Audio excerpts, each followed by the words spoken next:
Hey guys, welcome to Offshoot Comics Off Topic. We're your host, Kirby Kid. And Black Superman. Also known as David Clark. And Walter Bryant. And today we're talking about the Assassin's Creed movie. Now, heads up, I'm sick as hell right now, which is why you're not seeing us, you're hearing us. If I sound weird, it's because, I'm sick. So, His nose is stuffed up. It's really funny. My throat's jacked up. It is terrible. But now, look, speaking of terrible, I heard people thought this movie sucked. Now, I think differently. Walter, what do you think? I think it was pretty good, actually. Yeah. I mean, you have to use Michael Bay logic here. You have to decide that you're going to just watch this movie and enjoy it, and not think too much about whether the story is coherent, because there are things that are just blatantly wrong. Yeah, I mean, one thing I thought that the movie did better was the animus. The animus is not the same, but it makes more sense on how you actually get those physical skills because you're actually doing them now. Mm-hmm. You brought up the fact, like, how y'all getting that muscle tone, but like it seemed like some of these people, they came in with that, Yeah, well, I mean, like Michael Fassbender, he definitely comes in, he kind of yoked out, but I mean, right. Well, speaking of him though, real quick though, so basically what happened is Batman has killed Superman and is now no longer in the picture. Alfred has become a supervillain whose daughter is Talia al Ghul, and Magneto is the good guy. Barry Allen at his best. You done messed up again. Man, you got to stop this. I don't understand why this chick who played Talia al Ghul in the Dark Knight Rises keeps getting jobs. She's not a good actress. She's attractive. She's pretty good looking, but she's not a good actress. She's probably part of the real Templar Order. Yeah, that may be true. Now, the thing I was looking for is, in a few of the games, they don't really say, nothing is true, everything's permitted. That's like my favorite part of the whole series. Mm-hmm. And they said it in like the first 5 minutes. And then again at the end. Yeah, and I told Walter, I'm actually done now. Like, that's what I came to see. I was happy the whole rest of the way. Yeah, there are a few movies that actually do stuff like that. Like for me, 1996 when I saw The Lion King, it starts out with that whole thing. Yeah, the beginning where the all the animals come walking up, and then they hold Simba up, and then the animals all bow. The dust comes up, and then the Lion King pops up. It's like, I'm done. I was done with the movie right there. Yeah, that was an awesome movie just at that spot. Everything else is gravy, all gravy. So, but the action was good. Definitely a lot harder than in the games. Because I was like, if you just hold R1 and square, you could just counter your way out of this. But like, I guess it doesn't work that way in real life. Yeah, well, it apparently works that way in at least his real life. Like I've always wondered, and I understand that he's the main character or whatever, but why is this one guy so much better than everybody else?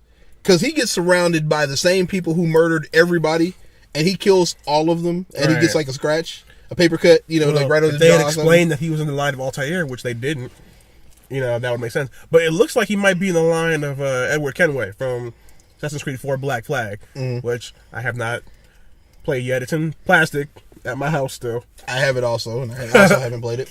But because there's a moment where they see. Oh, by the way, the spoilers. There's a moment where he sees, I guess, all the assassins in his line, and one of them, I could swear it looks like Edward Kenway. He looked. He had the one that they kept focusing on. He had the blue, like with the blue on it, and it looked like he was like a swashbuckler. So I was like, oh, all right then, okay. Okay, so I have this one issue, and it's the same issue I have with like the people who voted for Donald Trump. It's like there's a person who keeps telling you over and over again how horrible everything is, and for some reason, even though they are telling you point blank, and they can give you proof of how this all works out, you're just not listening. I mean, like dude's dad goes, "Your mom, I didn't really murder her. I killed her. I didn't murder her. She died to protect the Creed, apple. She died for you. And then I was supposed to murder you, but I loved you too much, so I let you live." And he goes, he's Itachi. Yeah, and he's like, "I just want to see you burn." What do you mean? I just told you what happened. I'm pretty sure the Templar guy who gave him the little braces the last time, that guy has to be an assassin. Yeah. He's like, "You're not one of those men, are you?" Like guilting him into like, "Hey, get better." Yeah, if they do a second movie, you're gonna find out he's secretly an assassin. I hope every Assassin's Creed fan goes out there and sees this because it can only get better. I mean, it could get worse, but let's hope it gets better. It should get better. It wasn't that bad. The main girl, chances are she's related to an assassin. Yeah, because she, spoiler alert again. She saw herself as an assassin. Right now, I mean, look, we all know from Creed 3. dude in America, the Native American Connor. There we go. We know from Connor that there's been back and forth with the Templars and Assassins, so we know that it's possible that there could be some intermingling there. Yeah, and let's face it, just the fact that she never really seemed that committed to the whole Templar thing. And then even her dad said, you were always a scientist first before, even being a Templar. So like you gotta get the feeling that she wasn't very committed to that. And then when she saw herself as an assassin, it seemed like it sort of awakened. Yeah, something made more sense that why her mother got killed. And I think the reason why, because she said that she would find the apple at the end after her father gets killed. I think her plan is going to be to find it and get rid of it, and either get rid of it or make sure no one ever gets it again. But I loved how like the Templars are so stupid. They're like, we beat the assassins, so we're gonna all walk into this dark hall with hoods, because they don't do that.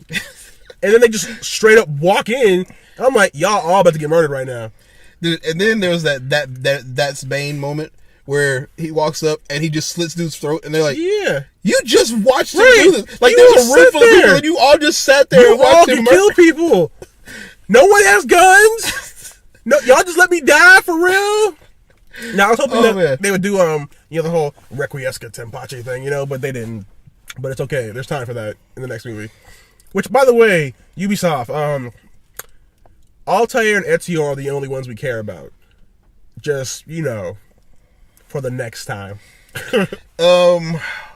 What did you think about the costumes? I like the costumes. Costumes were dope. Costumes were great. Like the costumes in the video games actually don't make a lot of sense. Yes, they do. I know that they look great, but they don't make a lot of sense. Like, you can't hide in those. They could. All you do is hit X and walk slow. But the costumes, the way that they're set up in this movie, right. I mean, they are made for stealth. Right. I thought they looked great. Some good cosplays gonna come out of this. Yeah. Clearly. Yeah. Now, just so you guys know, there is nothing at the end of the credits because Ubisoft, they're not great at this movie. They're not forward thinking. But it would have been cool because they ended modern day with the Apple. It would have been cool if they made connections with Watch Dogs, because Ubisoft has confirmed that Assassin's Creed, Watch Dogs, and Far Cry all exist in the same universe, which means we should be able to see Far Cry and Watch Dogs in these movies. So I mean, they have so much they can do with this. Yeah, I mean, it would be a great bricklaying for a foundation if that's what they're trying to do. Right. But I don't think that's what they're trying to do. Yeah, and like now that they have the Apple though, it's like there's almost no reason for them to go to Ezio and Altair now, because their whole story was basically about the Apple. Like, there's a couple other pieces of Eden, but like no one, Apple is king. Yeah, so you just started out with the best part and said, yeah, like, and I was hoping that when they had the Circle of Assassins, that they show Altair like, yeah, I'm dope. I'm here. I'm awesome. I'm super old, but hey, he was probably, I comprehend technology somehow. He was probably in there. He was just like, yeah, I'm so awesome. You don't even have to see me. No, that makes me feel better. Whenever I see the Eagle, I need to see Ezio or Altair. How do you not start with the first and best assassin? Because it wasn't about him. You know why? Because that one takes place and there's some Israel stuff, and they're probably like, yeah, we're not. I believe Altair was Jewish. They're like, nah, we're good. We already got enough crosses up in here, and we can't add Jewish stuff too. But see, then they sort of ask the question, like, if there's no thing that's like too far for them to go or whatever, then why was he punished? Which one? Was it first in the first Assassin's Creed? Like he fought the Templars and killed them when he was supposed to just be doing a stealth mission and just watching. Right. Like, but nothing wrong. Did you beat the No, I didn't beat it. Oh, okay. In the first game, Altair, you find out that the guy who's in charge of the assassins is a Templar. Like, he wants the apple. You have to end up fighting him at the end. Okay. That's why. Yeah, and then so Altair had to like repair the Brotherhood, and then you continue to repair with Ezio. Ah, I see. Okay. Which is why, like, Altair's like, you know what? I have to leave because like I'm clearly the main character here. So, but yeah, that's why that. But yeah, but I love the fact that the guys who were like, he's gonna betray us, then they saw him take the creed, and I was like, this is a great moment right now. I wasn't crying. Yeah. Some emotions. I was crying because I'm sick, but it still felt like it was correct. You know. Yeah, they all started cracking little smiles. Right. You know. I felt bad that the skinny dude got killed.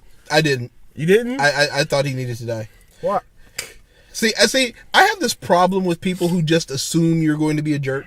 You know, let me prove I'm a jerk first. Don't just decide I'm going to do it. And like the fact that he was trying to kill him. Yeah, he was just going to murder him Also, without even giving him a chance to be anything else. Why would you keep assassin stuff around that works? Because they straight up kept that gas. And that gas stayed up for like 8 hours. Yeah. That's like the world's greatest gas. Like, SEAL Team 6 needs to be using that gas. And those weapons, too. Yeah. I mean, like you left them in a candy store, dude. They're just like, yeah! Now, at first I was like, why don't they have guns here?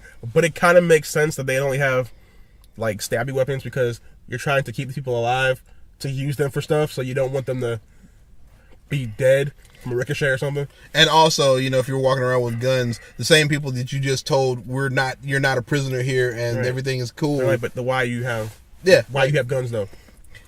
Yeah, so you know, shock sticks and like axes. They had blades too. They had these little They're like staffs, horrible assassins, basically.